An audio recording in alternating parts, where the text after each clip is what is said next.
Prepare to be inspired. My name is Alex, and I'm your host for today. So, on this episode of Sustainability in the Sea, we sat down with the DeepSeas team. This group of high school students is developing smart buoys with artificial intelligence to be put in the ocean to detect illegal, unreported, and unregulated fishing. If you regularly listen to this podcast, you probably know that illegal and unregulated fishing is a huge issue when it comes to ocean health. So, in this episode, we talk about the technology that's being used, how these students got into marine conservation with their experience in computer science, and how you, no matter what your job, your background, or your expertise is in, can help the ocean. And so, without further ado, I welcome you to Sustainability in the Sea.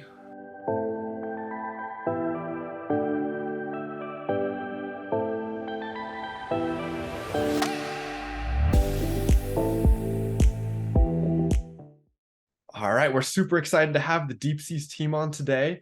There's three of you with us today. Why don't we go around and introduce ourselves and who we are? My name is Safik Kapana. I'm the team leader for DeepSeas. I'm a junior right now at Lexington High School in Lexington, Massachusetts. And I'm really excited to be here. Environmental conservation and CS are two big passions of mine. And DeepSeas is just an amazing project that we've been working on that I think definitely could have some real impact. I can go next. I'm Aryav Gogia.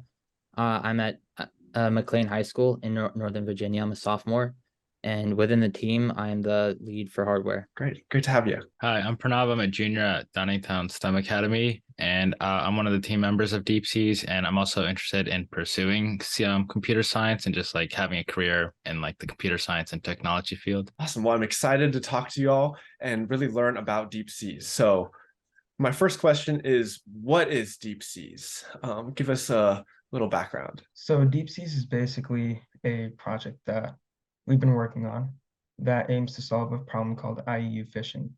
And so what IUU fishing is, just to give a little bit of background, is illegal, unregulated, and unreported fishing. So in a nutshell, it's basically illegal fishing. And so it has two major categories of implication, so to speak. The first being ecological and the second being economic. So from an ecological standpoint, the thing is most illegal fishing happens in areas that are restricted to fishers, mainly because those fisheries are already overexploited and overfished. And because of that, their fish populations are severely beneath biologically sustainable levels. And so because of that, overfishing in those areas can lead to lots of fish species dying out and a loss in biodiversity. And so that's the main ecological problem that we're trying to solve. And on the economic side, a lot of these areas that are being overfished, there are coastal communities that are really dependent on the fishing economy that are affected by this loss in revenue that could happen if fisheries are fully depleted to a point where they can't keep replenishing themselves. And also, a lot of illegal fishing actually happens in the waters of the exclusive economic zones of underdeveloped nations or developing nations. And those nations are particularly reliant on fishing as an industry. And in many of those nations, the populations are also reliant on fishing as a source of protein. And around 3 billion people around the world rely on fish as their main source of dietary protein. And so by doing illegal fishing, not only are you adding to food insecurity by potentially jeopardizing the food supply of those 3 billion people, but you're also adding to economic insecurity because along with a loss of tax revenue, there's also a potential loss of jobs and other negative side effects that are a result of IUU fishing. So at DeepSeas, we're basically trying to make a low-cost, scalable solution that can try to mitigate this issue by using the technology and skills that we've been developing over the last couple of years. That's awesome. So DeepSeas is this technology that you can put on buoys, you can put on drones, you can put on other ships, and it's kind of to monitor the oceans, correct? Yeah, I think that's a great way of putting it in a nutshell. We just aim to make a product that's like easy to mount in already existing places to like minimize cost and infrastructure. And so that's kind of a big premise of what we're doing. Cool. Yeah. So kind of walk us through this product. From my understanding, and we're going to share with the listeners that it's this camera with a little computer inside that takes photos, every minute, correct? Oh yeah, about that. So it's basically a device that takes photos of the environment around it and uses AI algorithms that we've developed to essentially detect the presence of illegal fishers in those waters, and then use a special type of communication technology that we're using to essentially relay that information back to a base station and alert coastal authorities of the presence of the illegal fisher. Cool. So it's basically just to get a visual monitor of what's going on in the ocean. And so, how do I put this? It's how do you kind of know who's illegally fishing? Maybe there's some boats that are supposed to be there. Maybe there's some cargo ships. Maybe there's a yacht or an oil tanker. How do we know the difference between these ocean vessels? That's a really good question. So there are two main ways by which we go about doing that. The first is how we train our model. We train it such that it's trained to detect certain types of fishing vessels rather than some of the other vessel types you mentioned. And the second is that most of the areas that we're targeting with this technology are restricted not only to fishing vessels, but most motor vessels. And part of it is because of the fishing issue, but also other things as well. And so the areas that we're targeting usually don't have boats to begin with. Okay. So basically, those are the two main methods by which we try to avoid any false positives. Interesting. Yeah, and so this is pretty much kind of like groundbreaking technology using artificial intelligence and software learning, correct? Yeah, that's one way to put it. And so where are you planning to deploy these? Because you said that there's not really supposed to be shipping traffic in these areas, correct? Yeah, so there are certain regions of the ocean called no-take zones and marine protected areas. So those are the two main areas in which we're looking to deploy these devices. Cool. And have you deployed any yet? We haven't deployed any yet, but we're working on the hardware aspect. We're building a prototype and testing it in lakes and small bodies of water. Awesome. Just to test if it can float and the technology can work. Yeah. And so how is that process going? Like, what have you learned so far through your testings? Well, one big thing we were kind of worried about was whether the buoy would be able to handle the ocean. Like, because there's a lot of big currents and many sea creatures that can, I don't know, maybe try to pry open the case and try to play with the technology. We didn't know what to expect, but the person we got the buoy from, they've deployed some of those buoys in the ocean before, and they say it's completely fine. In fact, they were telling me that they deployed one of their buoys in like somewhere in Cuba, and then it landed in Portugal, and it was completely fine.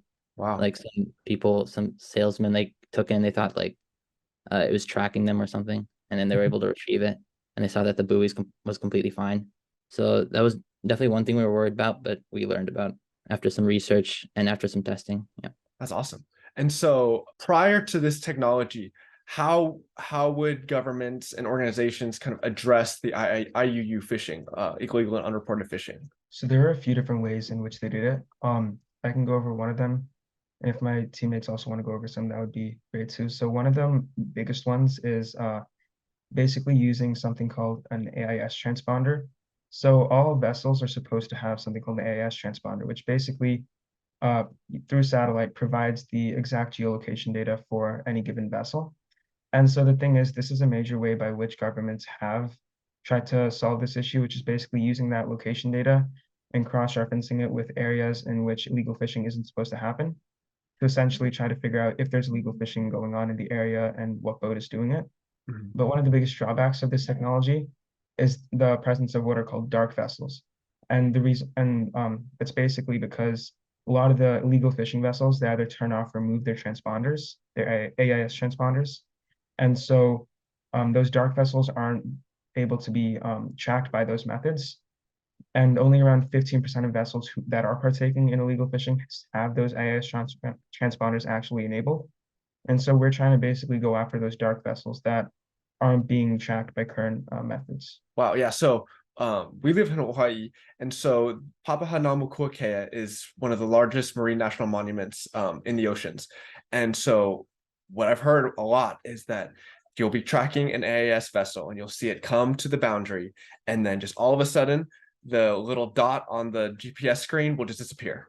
And then say 5 days later, you'll see the same dot with the same little code saying that it's this ship is actually out of the other side of the marine protected area. And so, yeah, this is like what you're saying. It's like they kind of just turn off their signals, no little GPSs, and just go dark.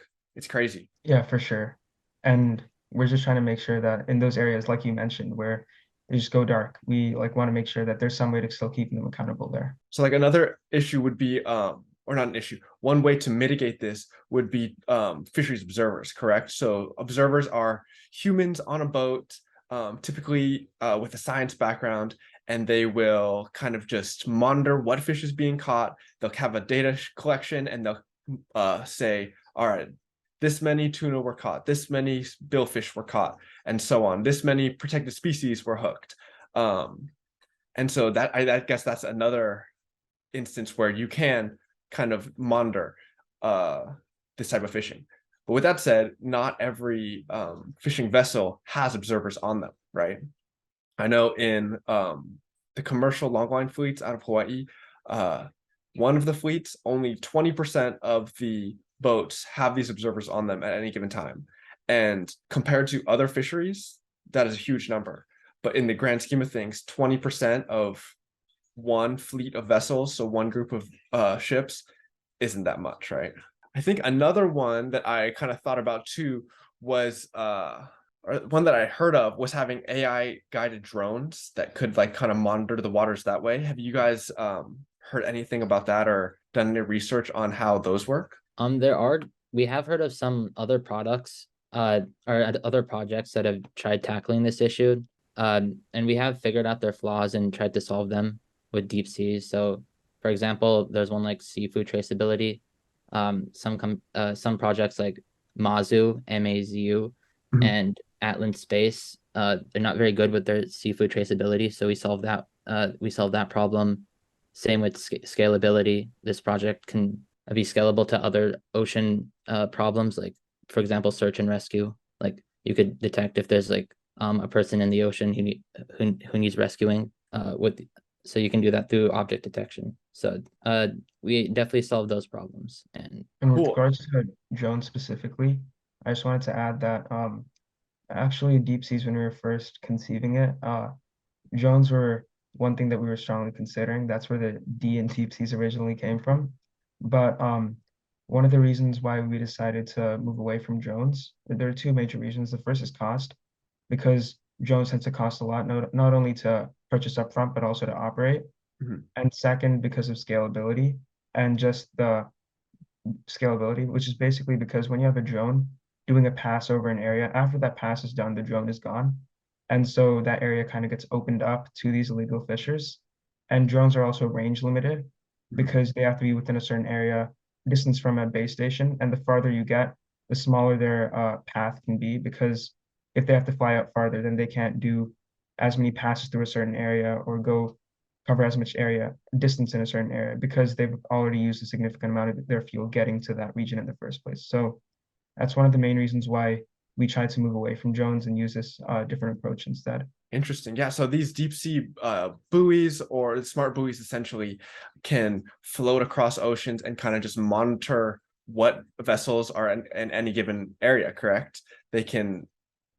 Are they floating or are they moored to the ground, kind of stay in one place? What's your idea there? So this is actually one thing with the testing that we're trying to figure out, whether we'll have to like anchor it to the bottom of the floor, if that's even possible in these marine protected areas, because we want them to stay around in these areas so then they can detect the dark vessels. So that is one thing that we're thinking about. But if we do like just leave it be in the ocean, then it will kind of be moved by the currents from the south part to the north part of the Atlantic. So that is something that we are working on. Yeah, with the currents ripping around, you don't want to lose your smart buoy essentially. Yeah.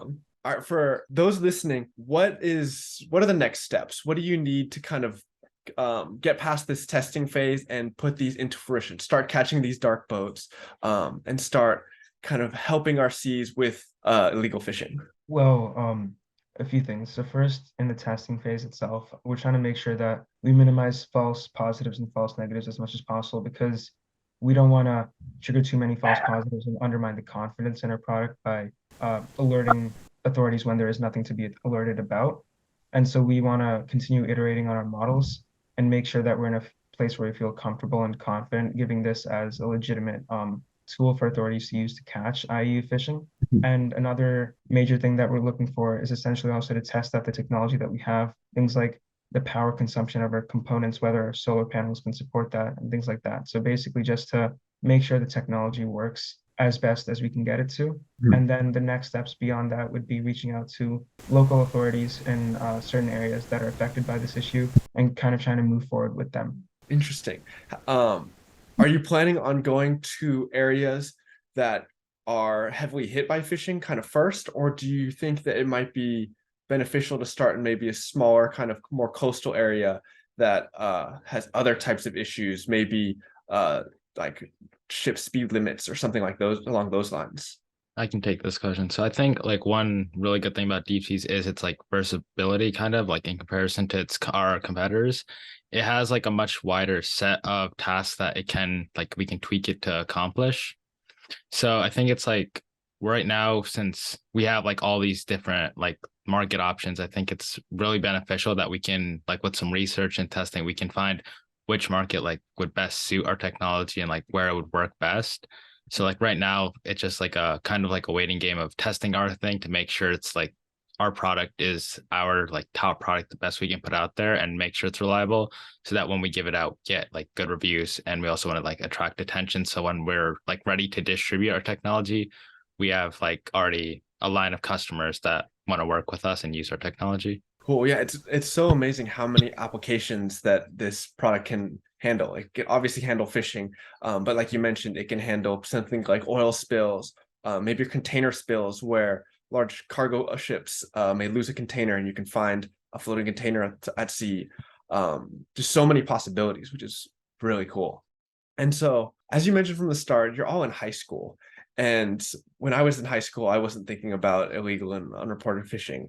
Kind of, how did you get here? What made you want to kind of follow this track? For the listeners that are like kind of inspired by this type of work, what would you suggest to them? I'd say for me personally, and I think this also goes for some of my teammates, it was kind of just that we had a really, really strong interest in conservation and environmental science. It's been something that we've kind of been like continually taught, and it's been an idea that's been pushed onto us from a very young age. And so once we were in high school, and for me at least, once I began learning about CS and AI and kind of self-studying that, at that point, I just thought like, this is a problem that I'm really passionate about, and it's something that I want to try to do something for, even if, and the worst case scenario is just that I end up getting a little bit of practice on a skill that I'm learning right now. And so that's kind of just how it started for me.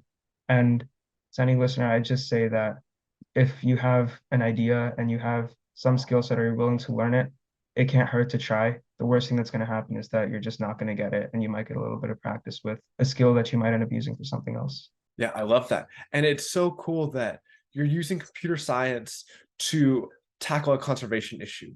So often we get asked like, oh, do I have to be a marine biologist to work in the field that you work in? Do I have to go through these rigorous schoolings in this very specific niche that myself and Carissa have done? And yeah, clearly the answer is no. In order to protect our oceans, we need everybody. We need these computer scientists, we need innovators, we need artists, we need graphic designers. Everyone has a role to play. And I love that you're proving that right now. Yeah, definitely. The ocean's like is very huge, and there's many problems to tackle in the ocean. So we definitely need people of different backgrounds and different skills to help us and to help everyone. Yeah, definitely. And then kind of for my last question, and I'm going to ask each of you to answer on your own. And we like to ask this to everybody as the final question of the episode, is if you were to put a message on a billboard that the entire world can see, one message, what do you think, what would you say to the world? I think that there's like so many like messages that the world like kind of needs to hear that it's kind of hard just to like narrow it down to one choice. But I think like a good message would be like it starts with just one person who takes the initiative and like spends their time trying to find a solution. And with one person, it can get another person, and then it can trigger another person. And what we kind of need is like as you were saying, it takes everyone to like make a change. From computer sciences, marine biologists, it takes everyone like playing their own unique role if we want to like make a big change in the world. And just one group themselves, like even us, we've had to reach out to a ton of different people, like with help on like the marine side and like more on the ocean side. Ever like it, you need a lot of people's help just to make like a change. So I think starting with just one person is already like a big step towards like guaranteeing a better future for us, like for all of us. So I think just saying like it takes just one person to start, and then with one person starting, we can all make a bigger change. Yeah, I totally agree with that.